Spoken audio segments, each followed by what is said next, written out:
Hey there, everybody. We got one more update video on Exela Technologies. Did a little bit more analysis here. I wanted to share a couple more things that I still have failed to mention. They have 4,000 customers for the terminals. They sell the swiping terminals so that you can check out at the convenience store. Everyone's used one. They charge rent for these terminals. The cost, they have to buy the terminals or manufacture them. That's probably the expensive part. Once you've created the terminal and stuck it in the store, you don't have to pay for it month after month after month. You get to charge rent for it, and they have 4,000 customers, and each one of these customers is probably paying $100 to $200 a month rent for that terminal. Plus, they get a kickback from the credit card company. What you see on it is Exela, XELA is the stock ticker symbol if you haven't seen the other videos. Exela Technologies. It's a $1 billion company, $1 billion a year, going back all the way to 2017. COVID-19 happened. All those terminals got shut down. All those businesses closed almost for a year. It hurt them minorly, we would say, compared to how this should have hurt them. People couldn't go to the movies anymore. You should see their stocks. Some people did hang on with the terminals. They tried to keep it alive. 2021, $1.17 billion, but they lost $142 million in net income. I was mentioning what an albatross this company is with their operating cost of $256 million. The owner promised to cut this in half in 2023. Today they did not get a bank loan. They got another investor for $75 million. They're using that money to pay off their 2023 debt that's due. So they might have a lower, not only a lower operating cost, but a lower net loss because of that for 2023. As a core business, now that they own them, let's just pretend they stay with their 4,000 customers and don't do anything else but service these 4,000 customers. They already paid for the machines. There shouldn't be any more machine building cost. You're charging rent for the machines. The customers stay year after year after year. You just need to service the machines and keep them working. If you don't have to go repair them on site, you could probably, if a machine breaks, yank it out, stick a new one in, and bring it back to headquarters. It could really be that simple. And they could fix it at headquarters or send it back to the manufacturer to be repaired. The service network needed to keep these machines alive should not be that costly, to the tune of $256 million in operating expenses. They have up to 10 employees per customer out of their 4,000 customers. Their core customer base is there. These people don't look like they're leaving.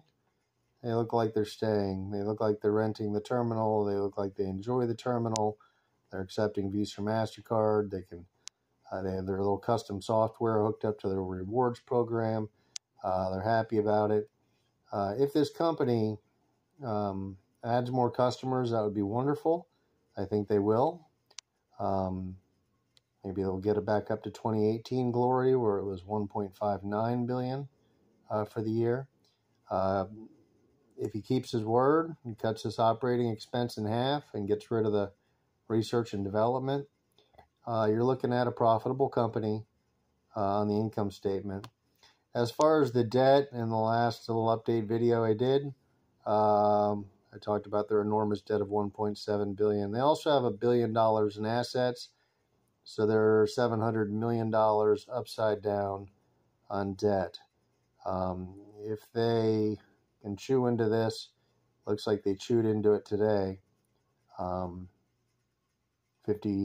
million of debt they paid off today. If they can chew out the other 600 something million with some wins, they need to start winning. He's going to trim that staff. He's cutting those operating expenses. But even if they just stayed with their core customers, they're solid. They're not going anywhere. This wall of income is just what it is. It's not going to change. The only thing that needs to change is the numbers underneath it to make it make sense. They have new investors. They could dilute this company further if they wanted to.